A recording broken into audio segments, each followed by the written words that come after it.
문헌에 있는 옛날 이야기, 진정한 보답. 경기도 남양 출신 노동진은 활을 잘 쏘아 무과 초시를 항상 통과했지만 어찌된 일인지 최종 시험인 회시에는 매번 떨어졌습니다. 내 팔자가 사납고 과거운이 없는 걸까?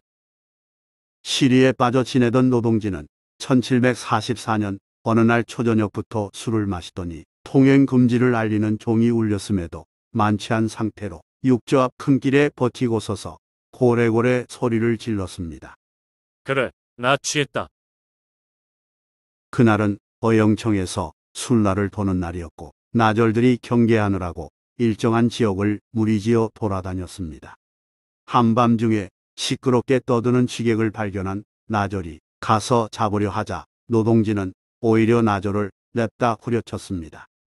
방심했던 나절이 쓰러지자 술락운 패장이 이놈 봐라 하면서 달려들었습니다. 그렇지만 노동진은 이번에도 또 주먹을 휘둘러서 패장을 눕혔습니다. 동료 둘이 나가 떨어지는데 놀란 나머지 나절 셋이 한꺼번에 달려들어 취객을 제압하려 했습니다. 하지만 노동진은 몸을 움직이며 셋을 잇따라 때려 눕히고 기고만장한 자세로 그 자리에 버티고 섰습니다. 너의 힘이 그 정도밖에 안 되느냐? 취객은 호기를 부리며 달아나지 않았습니다. 그러다 각패의 나절들이 우르르 몰려드는 바람에 더는 어쩌지 못하고 꼼짝없이 붙잡혔습니다. 호되게 당한 순라군은 힘이 넘치는 취객을 어렵사리 결박해서 다음 날 아침에 대장집 대문 밖에 대기시켰습니다. 대장은 홍봉안이었는데 그는 그의 정월의 혼례를 마친 해경궁 홍씨의 친아버지였습니다. 다시 말해 사도세자의 장인으로 영조의 신임 아래 벼락 출세해서 어영청 대장을 맡고 있었습니다. 한마디로 실세인 홍봉안이 간밤에 소동 일으킨 취객을 불러 물었습니다. 내 놈은 술라법의 뜻을 아느냐? 네, 알고 있습니다. 그걸 아는 놈이 왜 술라군을 때렸느냐? 한 말씀드린 다음 죽고자 하니 잠시 오라를 풀어주소서. 취객으로 보이지 않는 태도에 홍봉안은 수하에게 그의 결박을 풀어주라고 지시했습니다. 노동진은 일어나 정중히 인사를 올린 후 남양의 과거시험 응시자라고 밝히고는 제법 당당한 자세로 아뢰었습니다. 소인은 나름 용력이 있으며 말타기에 능하고 활쏘기에 자신 있습니다. 그러나 운수가 기박하여 회시에서 무려 10여 차례나 떨어졌고 이번에 또 낙방했습니다. 소인의 신세를 돌아보니 너무 억울해 죽고 싶어도 죽을 수 없습니다. 세상의 문화의 빌부터 어려운 처지를 바꿔볼까도 싶지만 그 길도 막연합니다. 낯선 무인의 하소연에 홍봉안이 귀를 기울이자 노동지가 말을 이었습니다. 지금 명망이 어르신보다 높은 분이 없기로 한번 뵙고 싶었으나 문전에서 쫓겨나게 뻔했습니다. 하여 취중에 일부러 술라군을 때려 눕혔습니다. 술라군을 두들겨 패면 반드시 이뜰 아래 잡혀올 터이니 한번 조난을 뵙고 소인의 사정을 말씀드릴 기회를 만들기 위해서 그랬습니다. 그 말에 홍봉안이 물었습니다.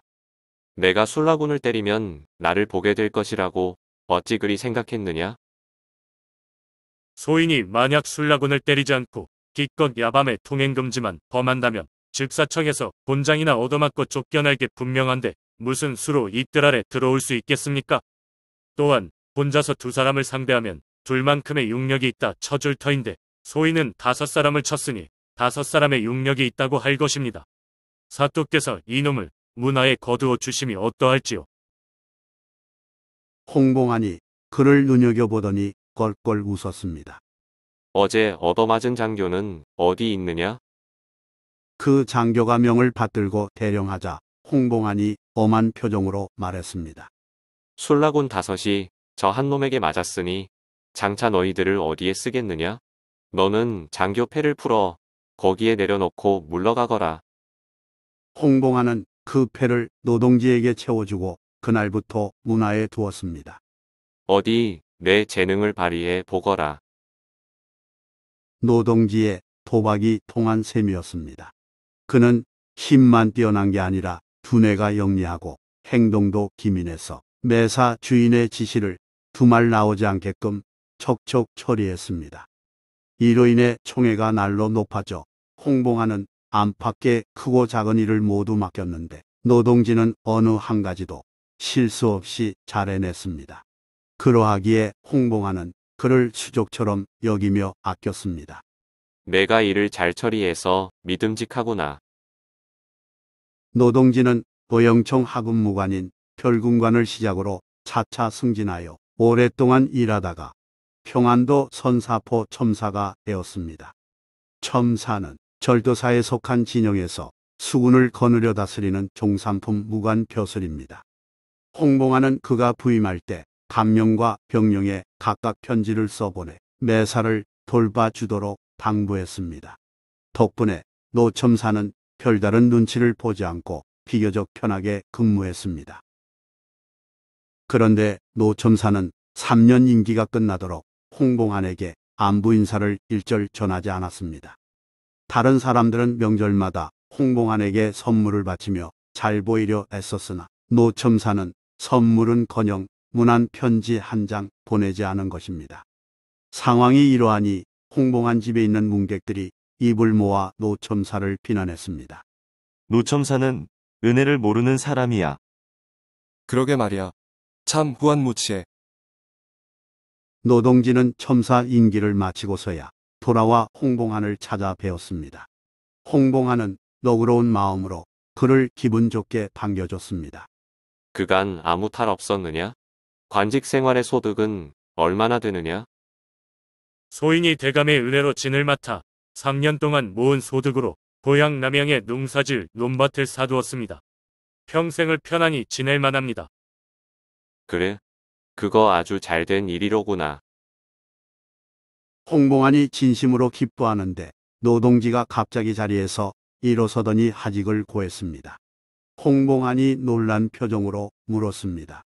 자네가 오랜만에 내 집에 왔건만 어찌하여 머물지 않고 이리 서둘러 돌아가려 하는가? 소인이 정성을 바쳐 사뚝게 힘을 다한 것은 바라던 일이 있어서였습니다. 이제 소득이 바라던 바를 넘어 흡족하온데 무엇을 더 바라겠습니까? 이제 떠날까 합니다.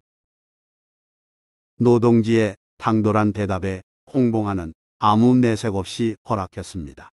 문을 나설 때 한 문객이 말을 걸며 상전의 은혜를 저버린다고 책망했습니다. 다른 이들은 대감에게 선물로 감사한 마음을 나타내는데 자네는 받을 줄만 알지. 은혜에 보답할 줄 모르는군. 더구나 대감께서는 누구보다 자네를 아껴줬건만 어찌 배은망덕할 수 있는가. 그러자 노동지가 웃으며 대답했습니다. 내가 어찌 모르겠는가. 내가 사또 문화에 있은 지 10여 년일세. 사또께서는 여러 곳에서 보내온 물건을 일일이 살피시지 않고 웬만한 물건은 우리 선에서 처리하도록 하셨다네. 내가 보잘것없는 진영의 첨사로서 온진을 다디져 구할 수 있는 복물을 모두 바치더라도 아래 것들의 소유가 될 것일세. 하여 반드시 행해야 할 일로 생각하지 않았기에 그리하지 않았다네.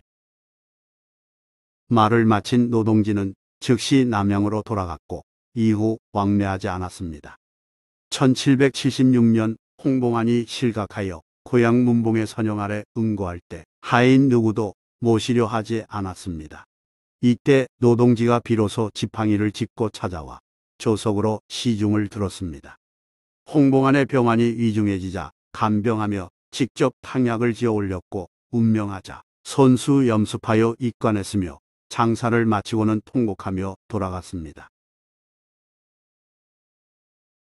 좋아요 및 구독은 영상 제작에 큰 힘이 됩니다. 고맙습니다.